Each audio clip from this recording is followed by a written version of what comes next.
నీ ప్రార్థనలో జవాబు చేస్తుంది.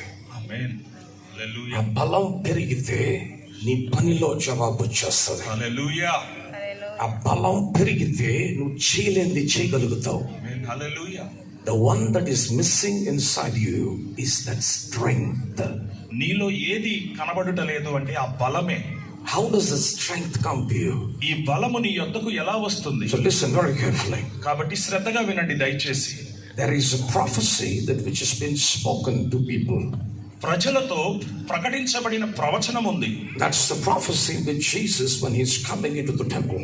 ఆ యొక్క ప్రవచనము అనేది యేసు ప్రభు వారు దేవాలయంలోనికి వస్తున్నప్పుడు చెప్పబడింది. On the victorious day, ఆ యొక్క జయ దినమందు, and the Palm Sunday, ఆ యొక్క మట్టల and he ఆదివారం enters into the temple. ఆయన దేవాలయంలోనికి ప్రవేశించినప్పుడు, and then he overturns all the tables.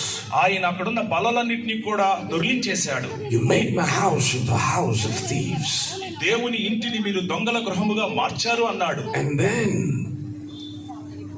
he goes to the little children. ఆ తరువాత ఆయన చిన్న పిల్లల యొద్దకు వెళ్ళాడు. The little children will begin to praise him. ఇదిగో ఆ పిల్లలందరూ కూడా ఆయన్ని ఎంతగానో స్తుతించడం Then ప్రారంభించారు. everybody will tell him to shut the little children down.